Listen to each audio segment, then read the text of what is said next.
Welcome to These Nerds Review. This is the first review I've done for a game, so I do apologize for any awkwardness or weirdness that comes up.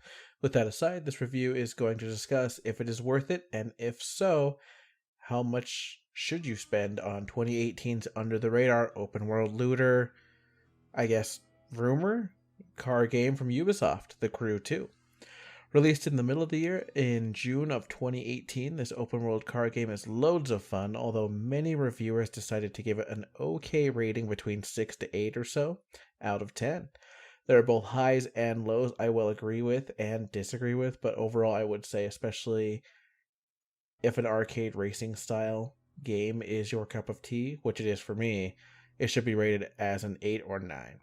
Now let me explain the arcadey thing. The controls are super easy to pick up and play for a bit, and you don't have to devote your life at all to the game to actually upgrade and start winning races with your boat, car, or plane, and that includes variants on the car such as rallycross, touring cars, regular street racing cars, and my personal favorite hypercars.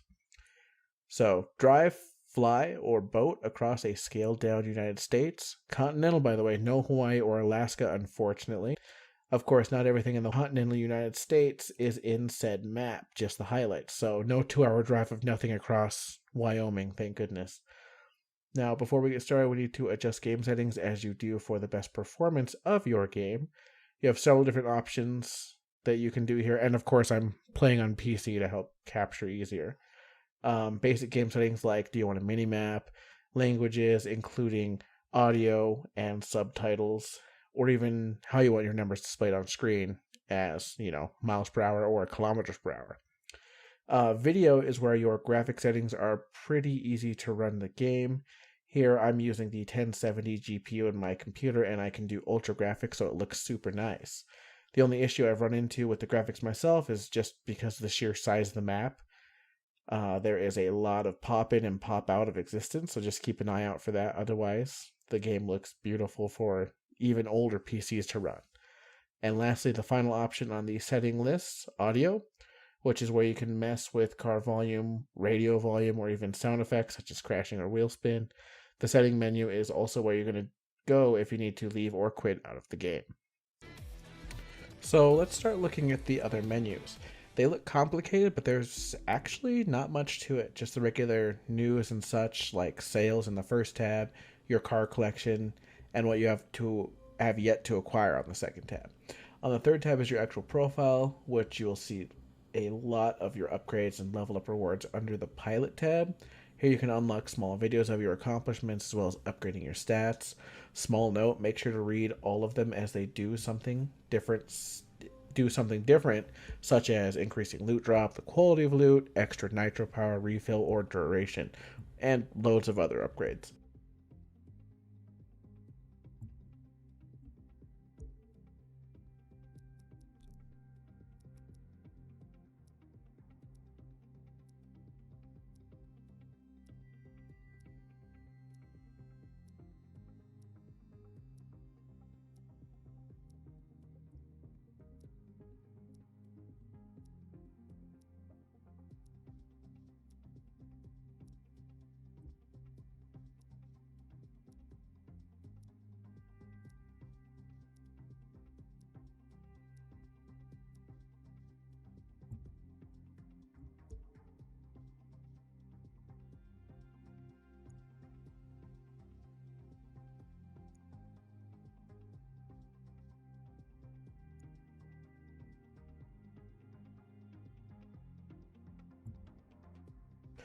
Under the profile tab, we have the vehicles tab, and this is just all your currently owned vehicles with upgradable parts.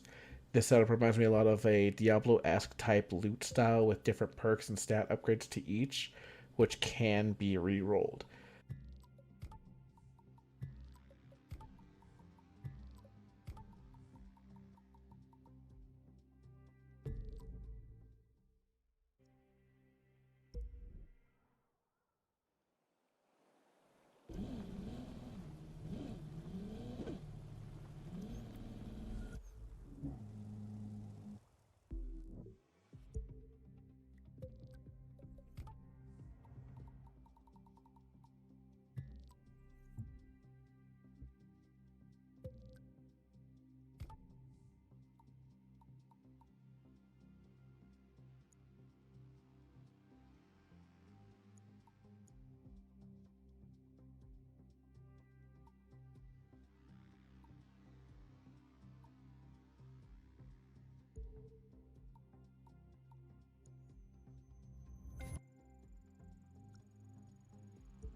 The next tab over is your hobbies, which will give you challenges to complete to unlock your gear, emotes, or even outfits for your character.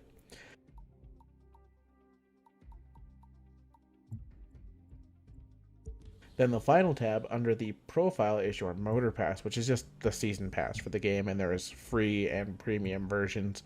You do get some pretty good stuff from doing the free version, but if you're really into the cosmetics, just spending the extra little bit for the season pass isn't too bad.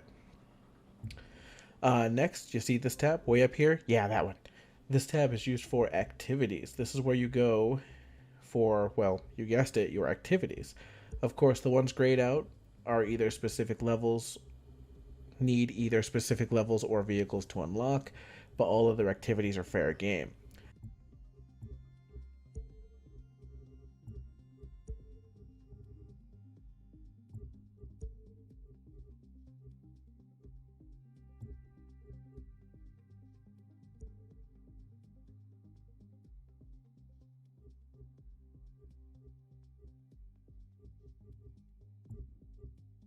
Under these icons is something called a weekly live summit, which is just a regular weekly challenge for extra fans, money, parts, or different vanity.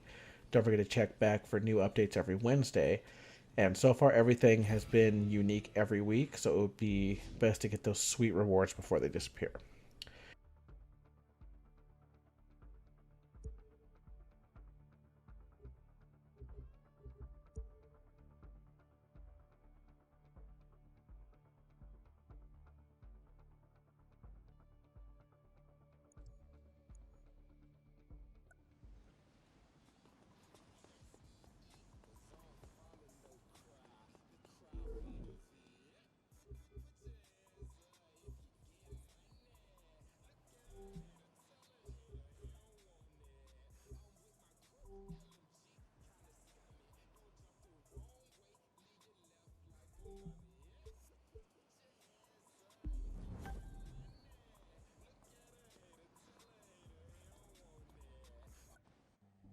Now, gameplay. In your HQ, which you could be at any number of HQs across the states, you can choose cars to test drive or just take your main car out for a spin, which is nice. No damage will be put on your vehicles, by the way. It's just all cosmetic damage. Or, for example, if you hit a wall hard enough, you just respawn.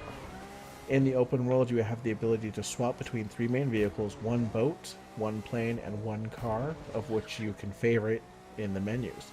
Unfortunately, you cannot switch on the fly in a race, unless it's a specific event, of course. Though, how cool would that be?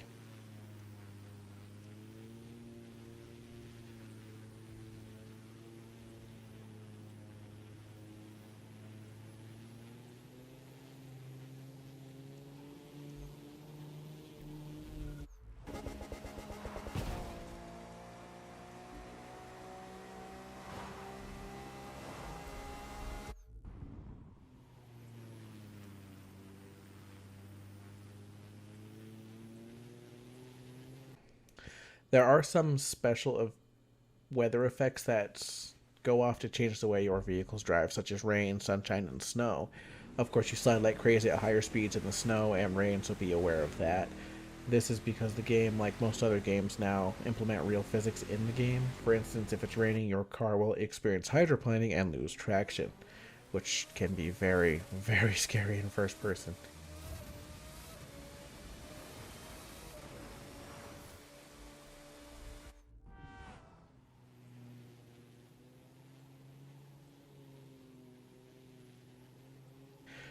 The game also does have a fast travel, so if you want to travel from Los Angeles to Glacier Park, but you don't want to take half an hour to do so, you can just select that through the map screen.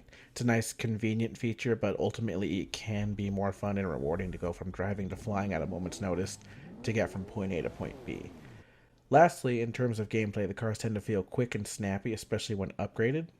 Planes can be fun, although from my experience, they aren't super responsive like the cars are. The only thing I really don't enjoy myself is the boats, as they can all seem kind of cumbersome and just too slow to turn for their own good. They like always do, but that one's just like, nah.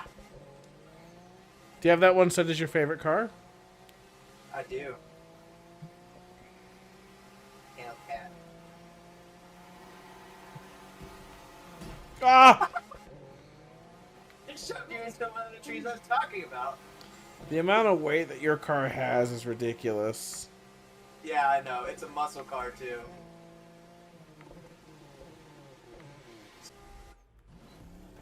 Yes! Get it?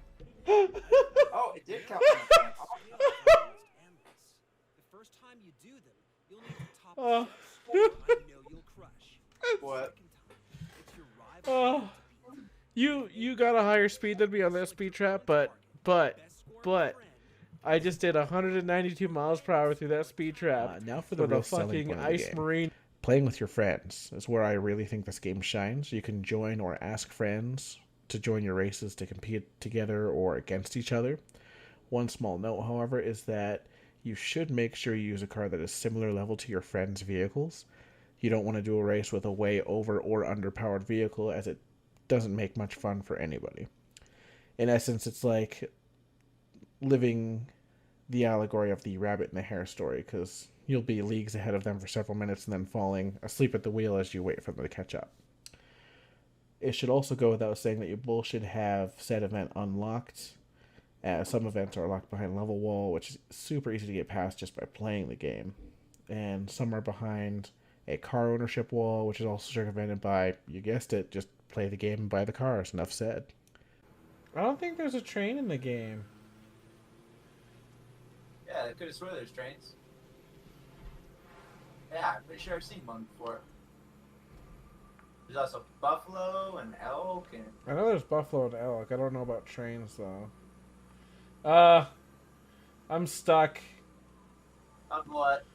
The train tracks with a plane.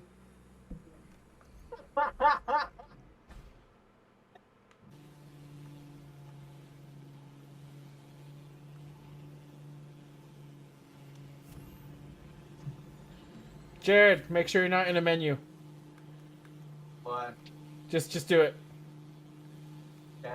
Bombs away.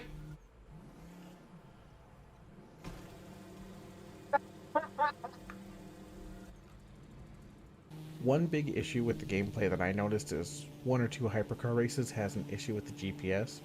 Essentially, what's inevitably ends up happening in these races is that the GPS will tell you to start off-roading, which there is no clear indication as to why it wants you to drive this way.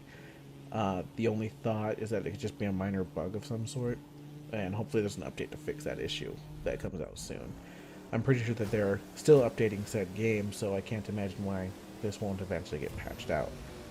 Very last point, and I mean very last, as I literally almost forgot to mention one teeny important aspect of any good game, the game soundtrack. It's actually pretty good. I think it sounds kind of reminiscent to a toned-down Forza Horizon soundtrack, where you have some really good stations and several different songs on each, which are actually pretty good. Song choices are not too over the top, with hard rock, EDM, or even hip-hop. And in my personal experience playing the game for about 40 hours or so far, each station has been pretty nice to listen to. And if my mood changed mid-race, you can just easily change the channel to something else that suited my preference.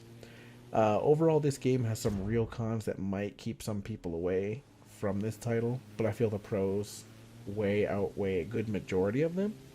And it's a pretty fun game, and I definitely feel it is worth the buy. I picked up my copy during the Steam Summer Sale this past year, but feel I would have been comfortable just playing a free weekend, one of those free weekend things that Steam offers, and then picking it up for $40 afterwards, realizing, after playing said weekend, hey, this is actually a pretty fun game, I might pick it up myself. So overall, it's really up to you, but for me personally, a good price point for this game is about $40 or so, and I give it a solid 8 out of 10. So I hope this review has been helpful, and hopefully I'll see you guys next review. Drive safe.